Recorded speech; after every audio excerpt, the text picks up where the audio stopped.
Welcome to Conversation with Buddy. I'm your host, Buddy Puckett, brought to you by Valor Mentoring, where we mentor and disciple men to be followers of Jesus, to love people, and to make a difference in the world. And I hope you're on that journey as well. Be praying for us. Be praying for our city, our country. These are really crazy times if you haven't noticed. But just to remember, the goal of the podcast is really to share the love of Jesus. So I hope through all this that you're encouraged, that you're praying more and you're just getting involved, which is really what we want to do. So today we have a great guest. He's a good friend. He's now a new neighbor. So his name's Nick McWilliams. Welcome, Nick. Thanks, buddy. It's good to good to be here. Yeah, well, it's good to have you, man. You and I have been doing a little bit of golfing lately. Now that we're neighbors, we hang out more. It's kind of funny. Yeah, it's fun. I appreciate you inviting me. We got pretty high-level golfers in our group, so we're hackers, man. Come on, stop lying. Stop lying. Well, it's funny. We were driving by your house on Sunday afternoon, and we had a couple in the back seat, my wife and I, and Mark and Noel Bartriff, and we stopped for a moment and chatted with you while you're working in your yard. And anyway, apparently you know Mark, from being in basketball and stuff. And so later that day, I said, "Hey, Mark, what's a good question to ask Nick?" This is funny. So it was pretty serious, He goes, "Ask Nick if he likes me." So anyway, I'm putting you on the spot. Do you like Mark Bartriff? I like Mark a lot. Yeah. I like him a lot better off the court. I'll admit that because, when you know people and they're refereeing, but you want your team to be doing well and things like that, you're going to let them know if you think that they're not doing the best job of making your team look good. So, he's heard from me. I can understand him saying that, but I think Mark's one of the better officials we have, to be honest. And I think that, when I look at officials, when they walk in the gym, I don't always know who's going to be the official, but when he comes in, I like that because I feel like he's going to be fair and honest. And I think one of the things that he does that makes him a really good official is that he'll listen to you and not feel like that he knows everything and so on. But to answer your original question, I like Mark. He's a great guy. Well, and I'm pretty sure that he thinks that you like him. Otherwise, he wouldn't have said to ask that question. So, a little loaded question, but a little humor for the morning. So, let me just introduce you real quick. I mean, I know you pretty well, but I want to introduce you. You gave me a list of things about you, so let me go through. I'll introduce you, and then we'll kind of break down Nick McWilliams, who he is. We'll talk about your golf game a little bit, maybe not as much as basketball, but we'll talk about it. I could always use some tips from you. Yeah, I don't have any tips, man. Sorry.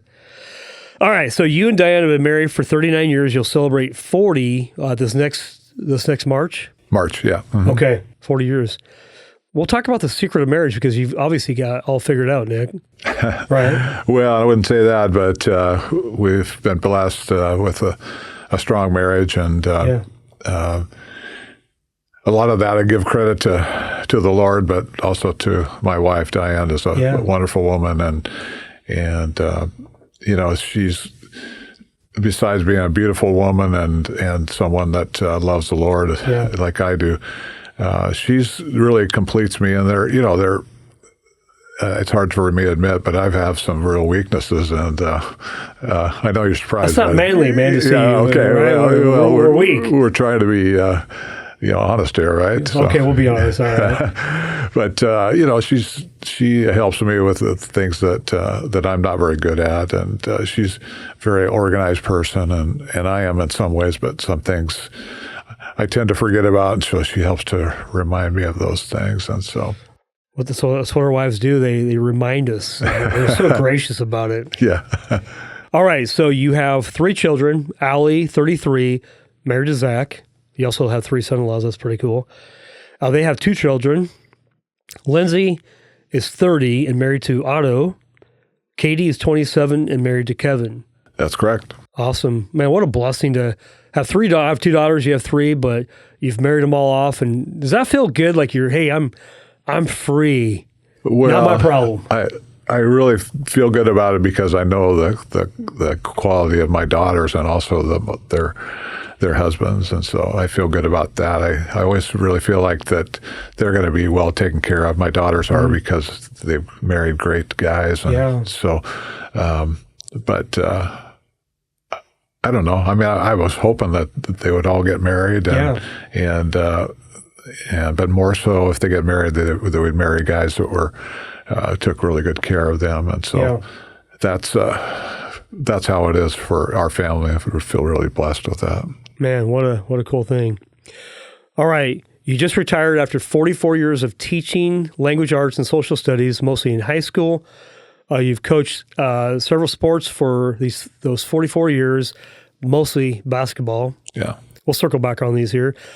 You accepted Christ as your personal Savior at age somewhere between 8 and 9. Yeah. You're definitely an avid sports fan. Not a Duck fan so much, more of a Beaver fan. Would you say that's true? Yeah, not even close. Not even Beavers close, only. Yeah. Beavers only. I had to throw that in there, Nick. Well, I always have to throw in that 2 of my daughters graduated from Oregon. So 2 and 1 from Oregon State. That's interesting. But they're all 3 Beaver fans. So okay, I mean, you didn't disown them for that period of time or anything.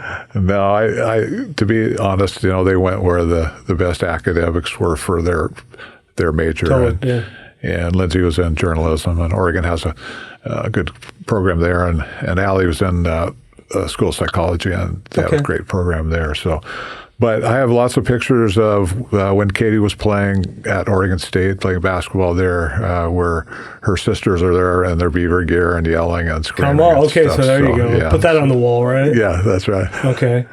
You're an Orioles pro baseball fan, which is interesting because, well, they're not necessarily local, but we don't really have a local team that's that level. You enjoy reading and writing, and particularly you like autobiographies and history. Since COVID hit, you've been working on your autobiography, which is titled Under Control.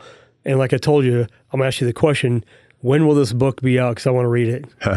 Any rough guesses? Yeah, I'm waiting for the best bidder at this point. I'm looking for the best contract. I'm kidding. All right.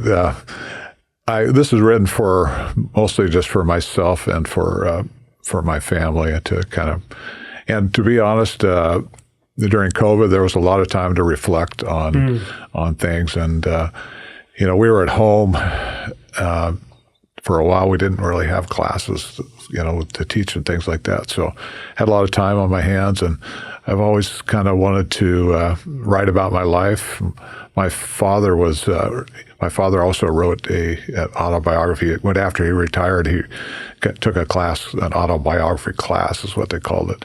And he wrote stories about, his experiences and things like that. And so I thought, that sounded really cool. And I read his and so on. So I just spent some time reflecting every day, basically for like 5 days a week. When I was usually teaching or whatever, I'd just be kind of working on putting my thoughts together. I made an outline of some things that had happened in my life, and then just started writing about them. And then, that full year I wrote most of it, but I've been adding to it, and it's kind of become more of it's not so much an autobiography, it's just kind of keeping up with what's going on. And to be honest, it's turned into what's called a digital essay or digital thing where I have pictures and video that goes along with it. So it's kind of hard to visualize it unless you actually see it, but I'm pretty proud of it. And I also had my family help with it. My sister Marlene is kind of the one that keeps track of all the pictures and all that kind of stuff. And she sent me a whole bunch of stuff. And so it actually has, little pictures of me growing up, even from the time I was a kid. Oh, cool. Yeah. And then my daughter Lindsay is in journalism. I told you that. Yeah. And she taught me, and with her job, she does digital essays, which, you plug in video and pictures and things like that into it. And so I learned how to do that, and actually had my English classes, my senior English classes make some of these or not videos, but these essays, digital essays, what they're called. So, got it. So, like you, I've had a few people say, "Hey, I want to read that," and so on, but I don't expect it to be a bestseller. Hey, it's going to be great. It's your story. I mean, that's what's cool about it. So, okay, just talking about the idea of autobiography, what's your favorite autobiography you've ever read, if there's one that you had to pick? Well, I don't know if I could pick a favorite one. I actually read one that I finished about a month ago on Bo Jackson. Okay. And two-sport athlete. Yeah. I was just always kind of amazed with him because it's one thing to be a really good athlete in one sport, but to be a top-notch professional athlete in more than one sport is pretty amazing. Yeah. And he was, I'm sure you know some about him. He's kind of an interesting character too, a little bit unusual kind of thing. And so I really enjoyed that. I wish I could think of another one that I've read recently, but I've read several, about preachers and people that were, godly athletes and things like that. And Bo Jackson really doesn't fit that category, but still, I like to read. I like to learn about what makes people successful, to be honest, and whether that's with being a godly example or whatever, or just successful in the sports world or whatever. And so that really motivates me, and I enjoy reading those kind of books.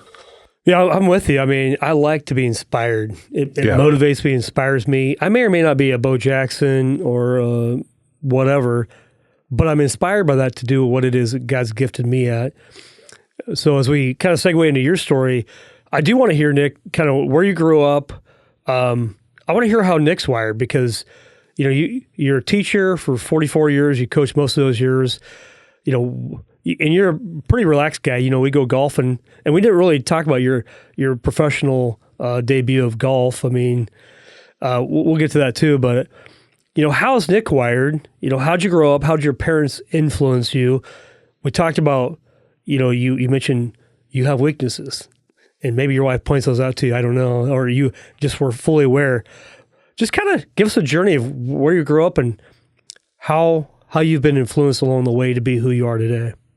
Okay, well, I think I should start by, you mentioned the name of my autobiography is Under Control, and that has a multiple message to it. I am pretty much a controlled person in terms of, although I always tell, like Mark knows, I get pretty fired up when I'm coaching and things like that. But for the most part, my life's under control. You're not going to hear me yelling and screaming a whole lot.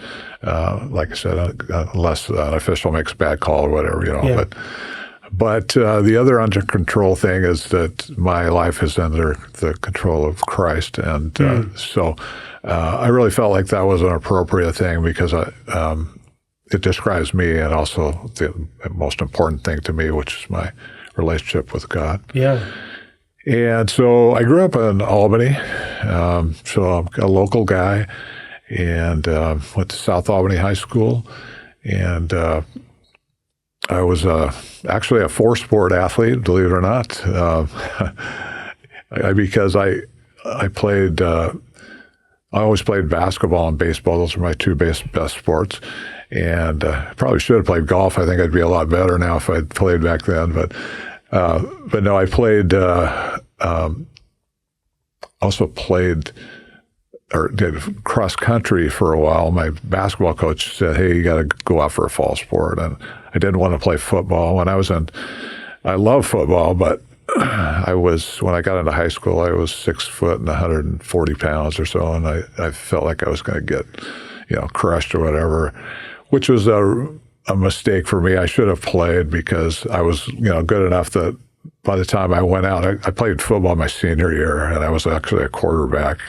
And because I could throw the ball pretty well, I was, a quarterback, played pitcher in baseball and things like that. So, but I didn't really play very much my senior year because I had missed 2 years, and so I kind of regret that. But anyway, athletics has always been real important to me, and I told you my daughter Lindsay was a journalism major, and that was my major when I went to college as well. I was on the newspaper staff when in high school, and I always liked to write.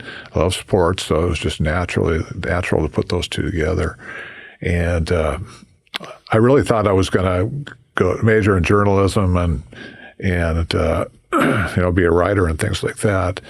And then my senior year of high school, I had a pretty good basketball season and started getting recruited a little bit. And I say a little bit. I think there were 3 schools that talked to me. So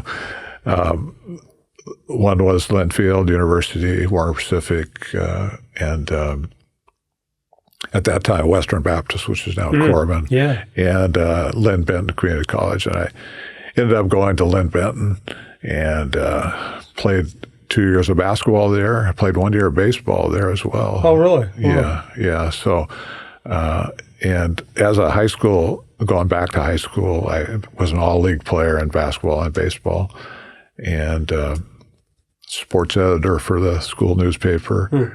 And so those were some of the things that I was involved with. And in addition to that, was involved in my church youth group. And in those days, I went to the Assembly of God Church in Albany, which was a large church. And in those days, you go to church on Sunday morning, Sunday night, and Wednesday, So they don't do that as much anymore, but not very many. But we spent a lot of time at church, and I sang in the choir. Excuse me, in the choir.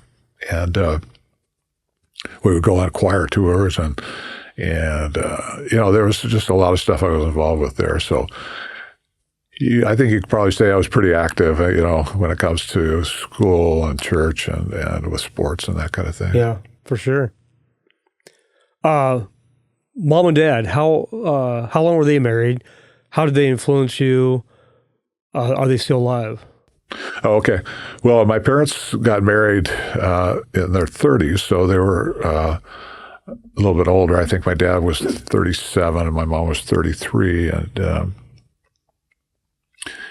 but even though they got married late, they had 6 kids. So no kidding. Yeah. So it's not too late. Yeah, that's right. Yeah. Well, in those days, especially, it was kind of like, really, you got to have kids that late? And I think now people are having children later and things like that. I don't think it's as big like a medical issue and things like that, right, that most people thought at the time.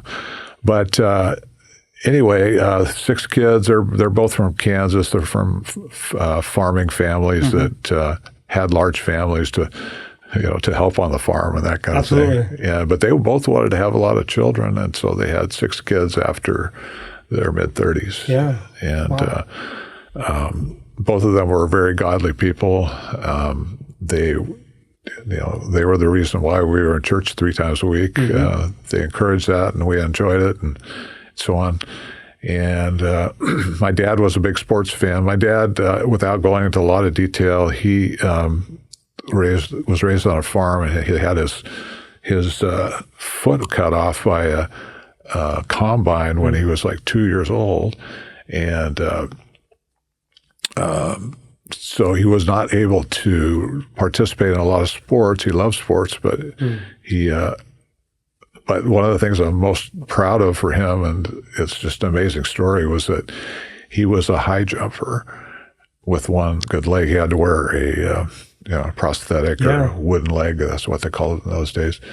And but he competed at the college level as a high jumper. Seriously? Yeah, okay. and he could jump off his good leg and roll his other leg over. In those days, they did the Western roll, which is, without getting too technical, excuse me, most people do the Fosbury flop, which is another Beaver guy. You probably knew that, right? Dick Fosbury. But anyway, but he overcame that difficulty, and that was his way of expressing part of his interest in sports and so on. So But my dad was also a teacher, and it's very ironic.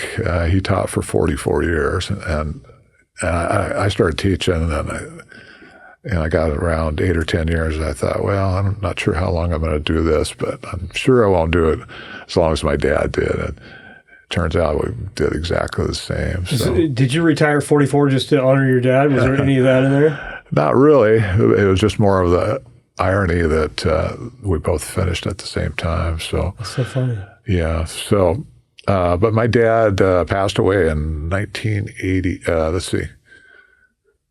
It was in the 80s. I'm sorry, I can't remember exactly, but I know he was 82 at the time, and he'd had some different health issues. Lived a good life. Yeah, yeah.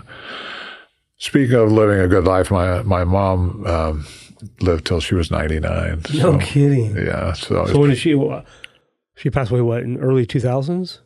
No, 2019. Oh, really? Yeah, she just passed away. Yeah,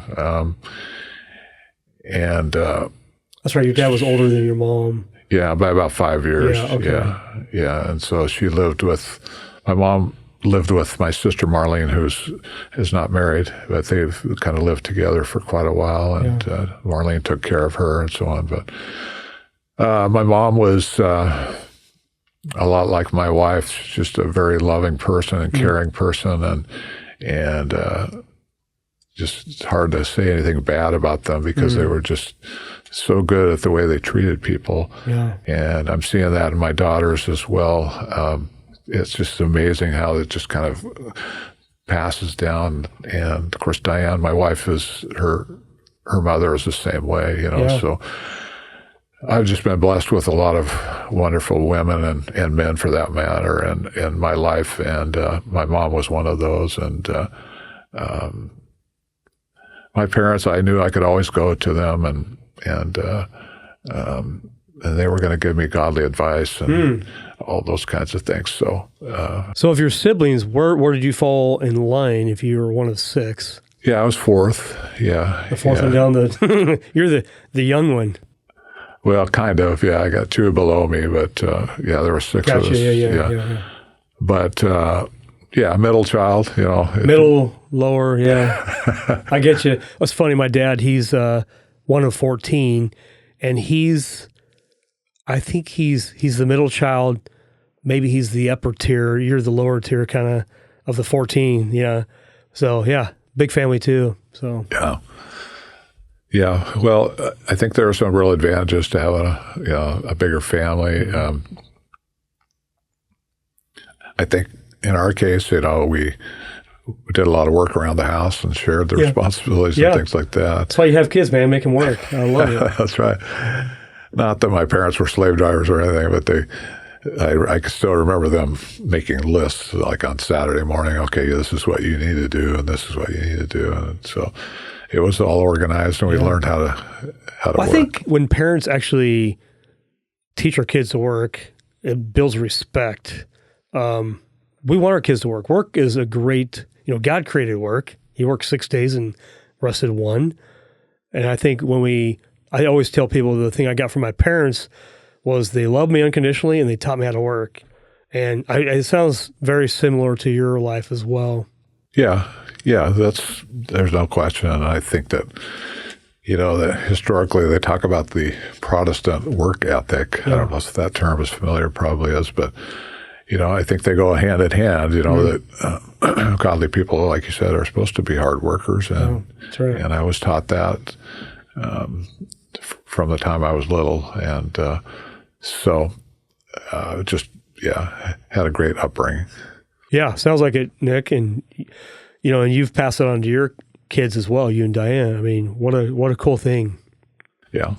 All right, so you go to college. When do you meet this lady, Diane, and when do you guys get married and decide to have kids, and what's that look like? Okay, well, there's a lot of interesting stories that we could tell on this. I'll try to tell a couple of them. Absolutely. Diane and I went to the same high school. I'm 2 years older, 2 grades ahead of her. And we both went to South Albany, and she was a cheerleader, and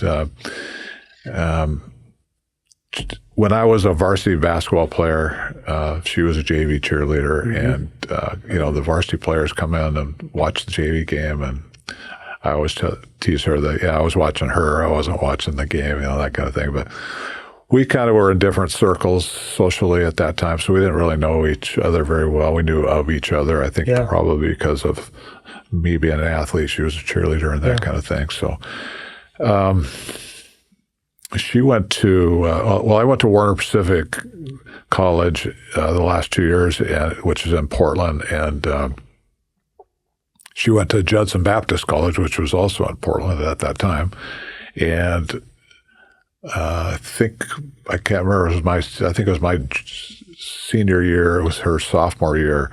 We were both from Albany, and we were both home on the weekend, and some way we ended up in the same car going back to school. And funny. Diane looks back at it and said, I didn't say a word in the back seat. It was like 7 in the morning, we're going to 8 o'clock class or whatever. And she said she was trying to ask me questions and I wasn't, answering or whatever. And so I don't know how true that was.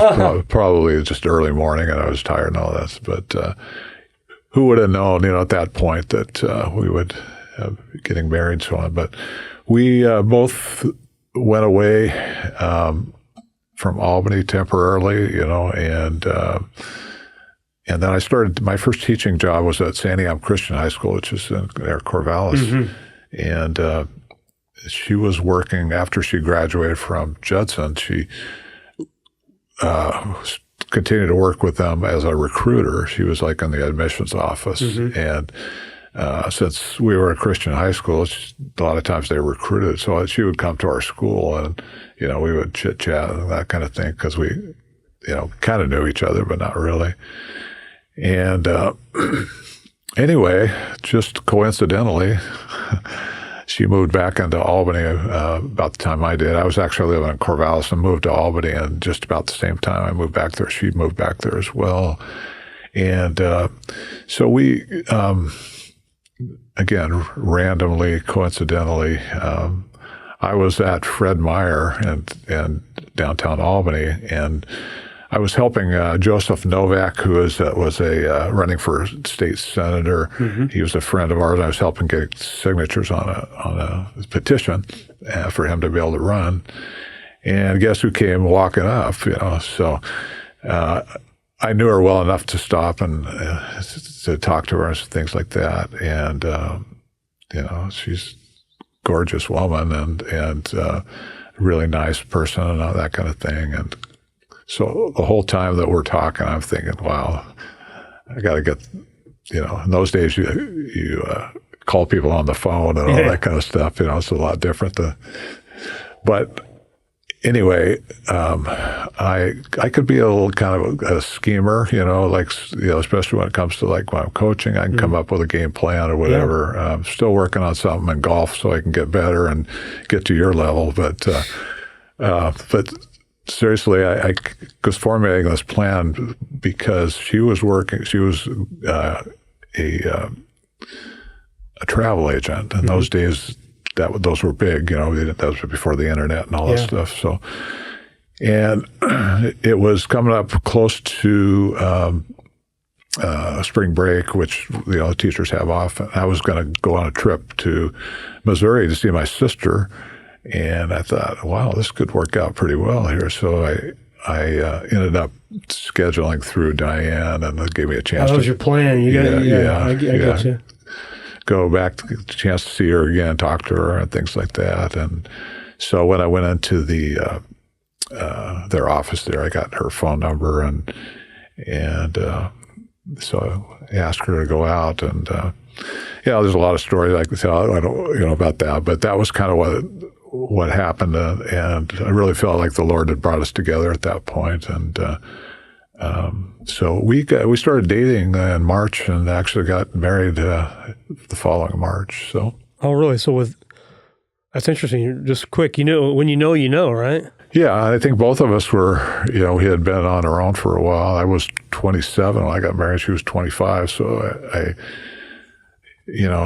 there were a lot of people that when I was in high school, my friends in high school, they got married like right out of high school, and a couple of years after that, and then of course all three of our daughters got married in their late 20s, and so.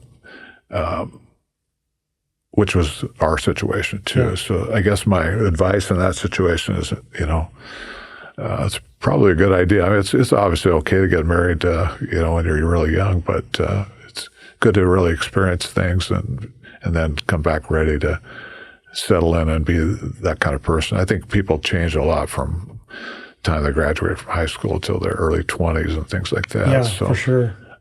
But that was certainly the case for us, and we were ready, and we fell in love and had a lot in common, and so we got married fairly quickly. Yeah, yeah. What do you think, we'll talk about marriage for a moment, 44 years, or I'm sorry, almost 40 years, 44 years was your retirement age, but, what are some of those challenges that marriage has brought up, raising kids in today's time frame? What are some challenges that you and Diane experienced that you had to work through? Anything that come to mind? Well, I think I was sharing with you the other day on the golf course, something that's very personal, but I feel like that this could be helpful to a lot of people. We both wanted to have children. We didn't know exactly how many we wanted to have, but at least a couple. And but we had some fertility issues, and when you really want to have children and you're not able to, that's very difficult. And the doctors had told us that, it's very likely that you're not going to be able to have your own children. And that was crushing. So we had to deal with that. And long story short, our doctor was able to get us to some specialists, and both of us needed to have some surgery done. And once the surgeries were done, they were minor surgeries. Yeah. We had 3. So, Imagine that. Yeah. So the Lord wanted us to have children at that point. And we've been able to talk to people and help people that have been in that similar situation. Yeah. I'm very sensitive about that too, because obviously there are some people that, want to have children. They pray for that. They do everything they can, and they still are not able to. So, the Lord has a different plan for all of us. I'm just really glad that we were able to have our own. But I think that was the first thing that was an issue for us. Besides that, when you first get married, you're not used to living with somebody, and you got to work through those differences and things. You find out things about people that are, that you didn't anticipate, and maybe you're blind to it because you're so much in love and that kind of thing. And even little things like, I don't always put my things away or like I should. Okay, I'm sure you don't have that problem. But, I do. My wife will tell you. Yeah. I think it might be a guy thing. That's a guy thing, yeah. My wife just shakes her head. She goes, I guess she could be doing worse things, so I'm going to let this one slide, but I'm a mess. I've got books out. The kitchen table's a place where I study, read. Yeah. If I'm going to work from home, I might do it there, so... Well, I don't always hang out my clothes right away. I think that's a big one. And so she's been very tolerant, but she's also kind of let me know too. So, but those things that happens in any marriage. And of course we had a love for each other, a love for God. And those always kept us on track and so on. Yeah. And, we chose when we started having our children, we really both agreed that Diane should be at home when the kids were growing up and so on. And so we sacrificed that. I mean, we obviously were not able to bring home 2 incomes because she was going to stay home. But man, it was so worth it. I talked about her being such a caring person and so on, and she just did a great job of, obviously we raised them together, but she was with them a lot more because I was, working and so on. Yeah. And so, and then once they got into school, then she started working part-time and actually worked in the schools. I think you might have known that. She worked at Sumter for a little while. And at Judson. Yeah. And so, that's pretty cool. Your kids could be there. And of course, in this situation, the kids liked having their mom there. Not every kid wants their parents there at school with them, but it was a good situation for all of them. So, but then we kind of worked through. We thought it was important for them to be educated, and I don't think we'd ever told them, you need to go to college or whatever. But right. I think they just sensed that was something that was very important. Yeah. And all three of them have their 4-year degrees. Isn't that crazy? That's awesome. And have successful jobs in their areas and things like that. So, and we didn't. It always seems I've been in education my whole life, and it's kind of like you have different families that come through, and very rarely do you have every kid in the family that was, you got like a black sheep or whatever, something like that. And we didn't really have that. It was just like they were all motivated to be good students, and not to say they didn't have any problems. Obviously, there were many issues that I could talk about, but they wanted to be good students, and they went on to college and got their degrees and so on. And I think that was important to us, and I think that definitely it's paid off for them. Hey, as we think about our kids, I'm a girl dad. You're a girl dad. You have one more than I do, but I love being a girl dad. It really has been a blessing. How do you, Nick? Well, first of all, and you have your wife too. Have you discovered their love languages? When you think of love languages, is it the 5 love languages? Is that the book? Yeah. Have you gone through to figure out which one's which, what their love languages are? Talk about your daughters for a moment. How do you speak in their life? How do you encourage them? How do you love on them the way they like? Do you have any stories for each one that would maybe you could share? Well, yeah. All 3 of them are similar but different, if that makes sense. Totally. You can tell they're sisters. They're like best friends. They go on the vacations together. Right. Just the 3 of them, and sometimes cool. we all went to Nashville a couple of weeks ago for a wedding for my niece, and we were talking about we all went to we got to do this more often, but. I think that's one of the things, just the communication and that kind of thing. I'll start with Katie first, because Katie loves sports. All the girls love sports, but Katie was kind of, crazy about it, kind of like I am. And when I was a coach, I've been a coach for a long time, but when she was younger and I was coaching, and I'm talking about 5 years old to 10 years old, she wanted to be on the bench, with me and go to, and so like not during the season, but like in the summer and stuff, if we're playing, she would come to practice and come to games and sit by me and that kind of thing. So, it was really easy in that situation. And of course I got the chance to coach her in high school too. And so, that was something we really shared. And, again, I could go along with that, but I'll go ahead and talk about the others. Lindsay is our middle daughter, and she's more along the lines, she's more of the artsy kind and very good singer. And at Sprague High School, she was in musicals and things like that. And I haven't talked about it before other than I was in choir and stuff, but I've come from a musical family. My parents both sang and things like that. And I was... I had to make a decision. I couldn't really be in choir and sports at the same time, so I went in the sports way. But still, I've always had a very, very much an interest in that. And you and I have talked about that because we've been to some concerts together and things like that. But I think with Lindsay, it was kind of like it was more of like we talk about different songs, and she's pretty analytic. Allie is too, and it comes to. evaluating songs and the meanings of lyrics and things like that. And I think that was part of what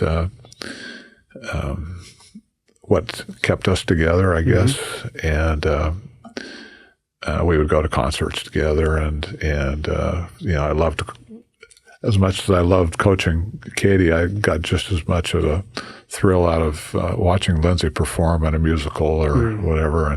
And one of the things I like to bring up is the success of my daughters, because a lot of people, Katie is pretty well known, and her, people know she won a state championship when she was at South Salem, but Allie and Lindsay both won state championships with their choirs. Yeah. Yeah. So all three of them have state championships under their belt, so to speak. Cool. Yeah. So, and they don't have to necessarily be in the same way and so on. But, and then for Allie, there was kind of the same kind of thing. She and Lindsay especially are good runners, and they still run, like compete in things like that.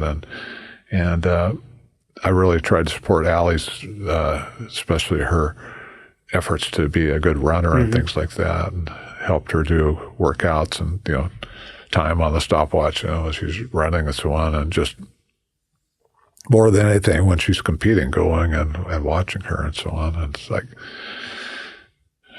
she has run 2 marathons, and like I can't even think of or imagine even doing that. You're talking 26 miles. It's like, I think the most I've ever run, even when I was in great shape, was 10 miles. And it's like, but she has a lot of determination, and she ran all the way through them. She didn't, if it'd been me, if I tried to stop and walk for a while, maybe. Totally. Yeah. So. I think in our own ways, we just kind of found a way to just find what we like to do and make sure we did that.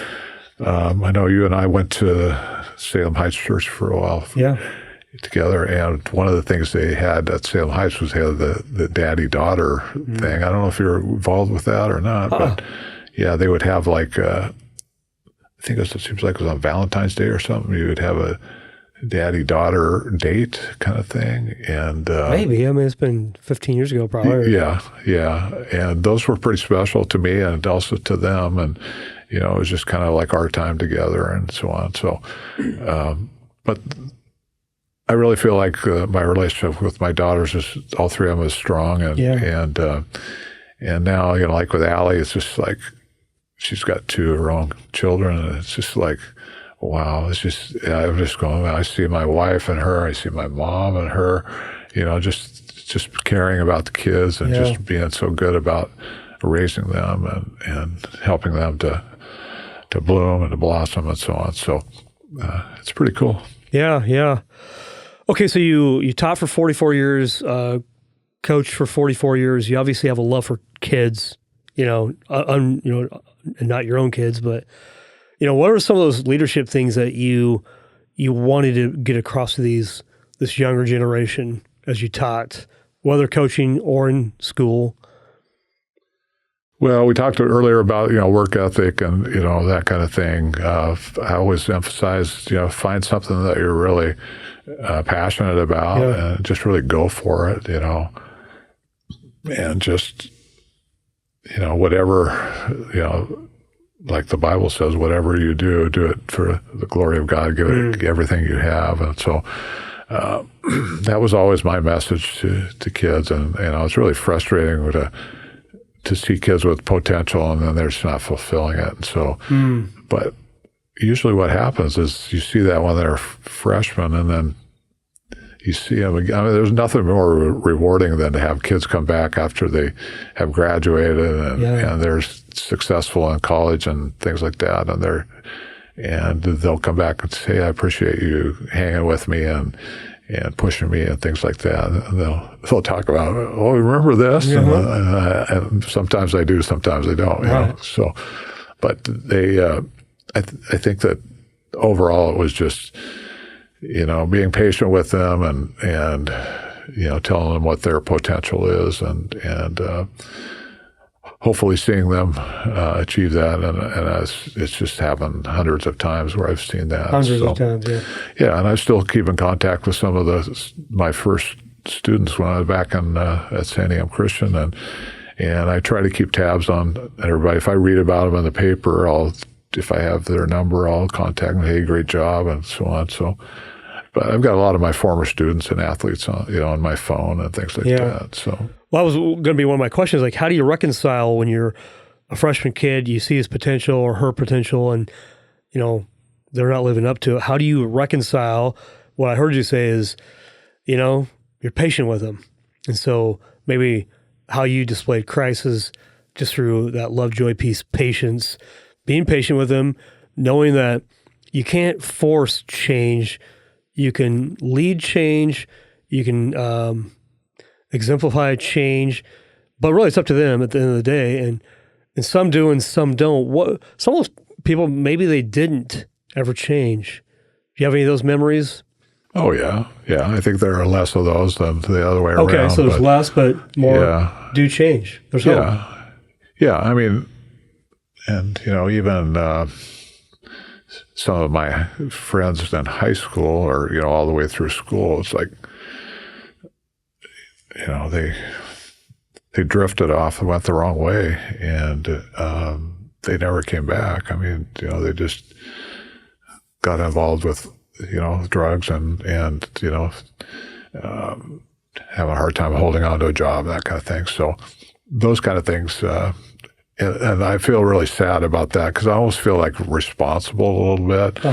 Not totally, but it's kind of like, what could I have done, to you think about that with your own kids, you think about that with your friends, and, did I do enough to, help them in their time of need? And I'm at the age now where I have some friends that are dying, and so you start reflecting back on that, and there's obviously been some good friends that have accomplished a lot and that are no longer with us. But when they pass and you think, gosh, there was so much more that there could have been there, I think that's going to be a little bit hard. And so that's why on a daily basis, when people come to mind, I pray for them, Yeah. This morning I'm taking a shower and I'm thinking, Lord, help this person here, I'll hear of a need and I'll just remember to pray about that. So I think that prayer is really important because there's only so much we can do. That's right. Well, the Bible talks about the prayer of a righteous man accomplishes much, and I think oftentimes we carry this guilt. But really, if we're actually modeling, we're leading, and people are choosing not to do something, you know what? Our job's not to change people; it's just to love on people, share the truth. You use the word drifting, and recently, even this week, I meet with lots of guys and we talk about stuff. But the word drifting has come up a lot. A friend of mine once said, "Does a ship without a rudder ever drift safely into a harbor?" And the answer is no. And so the whole concept of drifting is, it's not really being intentional about what it is God called you to do. And do we wake up every day with intentionality, focused on what God would call us to do? What would life be like if we actually did become intentional? Every morning we wake up, we go through a routine, spend time with God in prayer, in the Word, to be intentional. And I think what would life be like if we're not being intentional? It's drifting. And I see guys now, even guys in their 50s, they're still drifting. And I'm praying for them. I'm actually also praying, Lord, do I get permission to say something?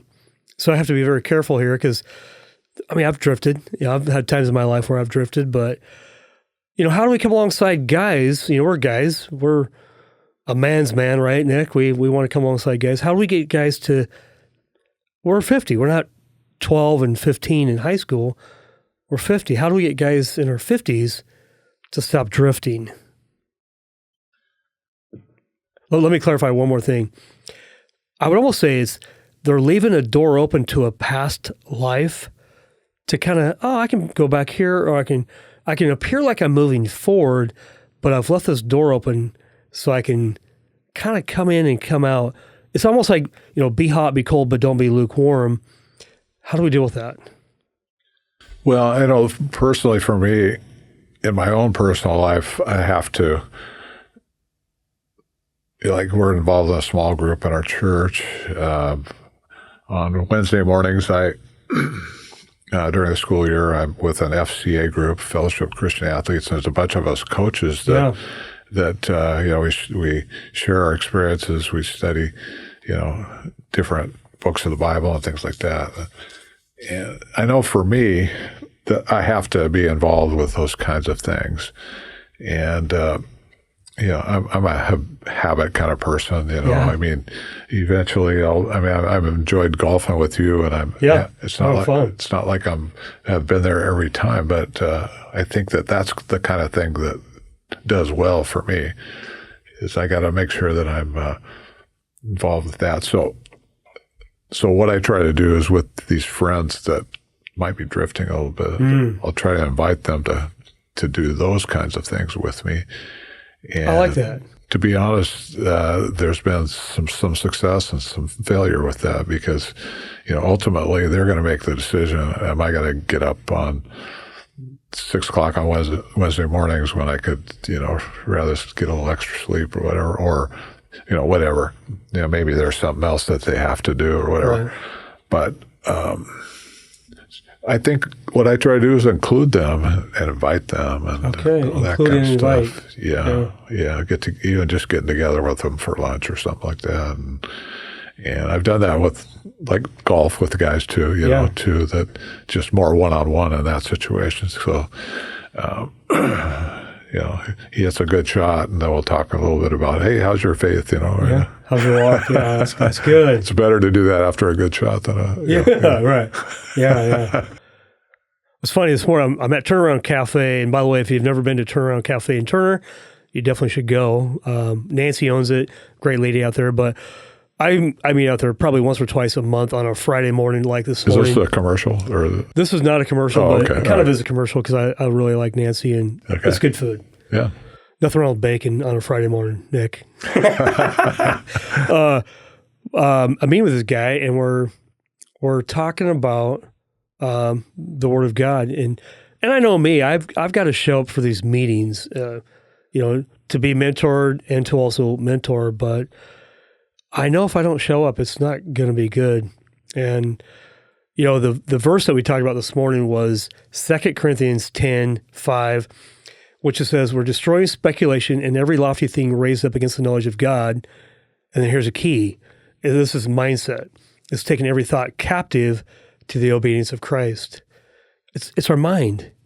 We all look the same, but what's going on in the mind? What's success? What's failure? What's drifting? What's intentionality? And for me, I have to be in the Word every day. I have to preach the gospel to myself every day, remind myself every day. I have the Holy Spirit also reminding me, but I also have this person, Satan, reminding me of maybe my past, right?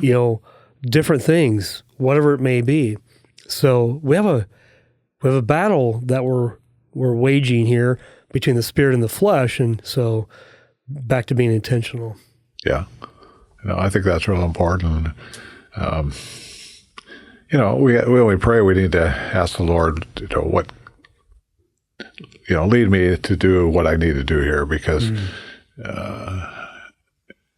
not every situation is the same. I'm a habit kind of person, but sometimes you got to get out of that comfort zone a little bit, and not always do the same thing. Yeah. So. Well, habit. You can get up in the morning, pray, and read your Bible. Yeah. And all of a sudden, habit takes over, and all of a sudden, we're just checking the box, and we're actually doing the thing, but we're actually not connecting with the Lord the way maybe He intended for us to. So. Yeah. Is that kind of what you're saying? Got to break up the habit a little bit too, maybe mix it up a little bit? Yeah, there's no question about that. I think that just being open to the leading of the Holy Spirit, and realize that he's not maybe as much into the habits as we are.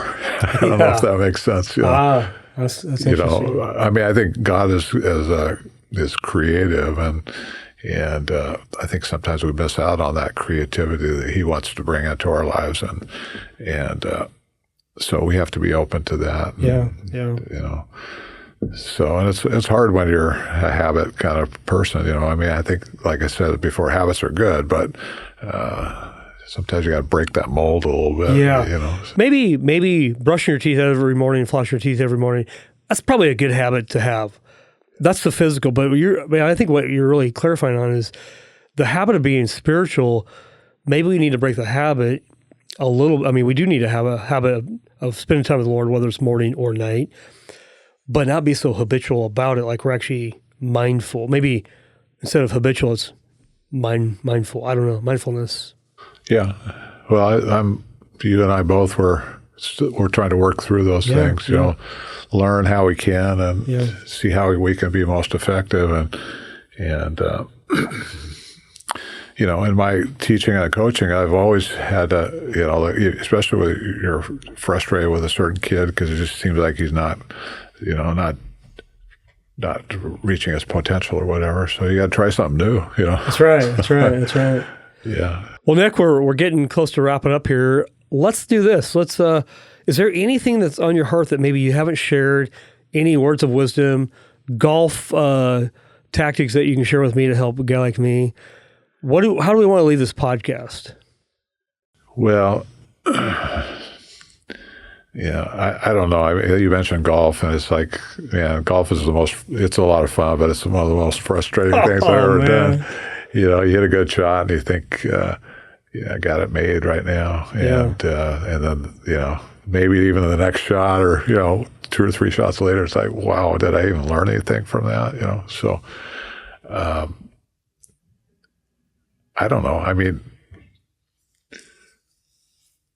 I like golf, but I'm not like some people. I have some friends that they'll videotape themselves and watch it and things like that. And I've never been that way, or watch instructional videos and things like that. But on the other hand, like when I was coaching, man, we watched a lot of film of the other team, and that was because I knew how important that was. But that was more important to me than golf is. And not to say that, because like I said, I love golf, but it's just like I'm not willing to spend hours on trying to get better. Not sure exactly where I was going with that, but I think that God gives us passions, things that makes us passionate about certain things, and then he wants us to take that passion and put everything into that and so on. And it's not practical to think you're going to be passionate about everything. Can't be. God didn't make us that way. You got to have times of, and that's one of the things I'm learning as I'm, I talked about COVID and writing this, this autobiography, I had time to reflect and so on. And I think now that I'm retired, to be honest, I'm kind of a little bit worried about what am I going to do with all my time and things like that, because I want to be productive. But after all, I'm retired, right? I mean, it's not like I have to be as active as I have been or whatever. But I like being active, and I want to, maybe do some things that I haven't been able to do before. But ultimately, I want to do what the Lord wants me to do, and so I need to be open to that as well. So. Well, we'll conclude with that, but I'm sure we'll probably have you on here again. We didn't get into the FCA, the Fellowship of Christian Athletes, and it's kind of like coaching in a different way now, but you're still remaining in it. And I think the takeaways I have from you, Nick, is get involved. Stay involved at some capacity. Like God's not done with you yet. Yeah. Sanctification is progressive. It's God is still working in our lives, still molding us to be like Jesus. So. It's good words of wisdom. So, Well, thanks for listening this week. We appreciate you every week taking the time out to listen. Also, if it's impacted you, please share this with your friends and family. Be praying for, this time that we're in right now, our city, state, country, world, these are really crazy times if you haven't noticed, but prayer does matter. So please pray. If you want to get involved, like Nick was saying, with Valor Mentoring, or there's lots of nonprofit organizations around Salem, I would say reach out. Whether you come here, learn what we're doing with mentoring men, if you want to get involved with foster care, whatever it is, get involved, and we'd love to encourage you to do that. So hope you've been inspired today. Thanks, Nick, for being on here. We appreciate you, and we'll see you next week. Okay. Thanks, buddy. Yeah. Thanks for being here.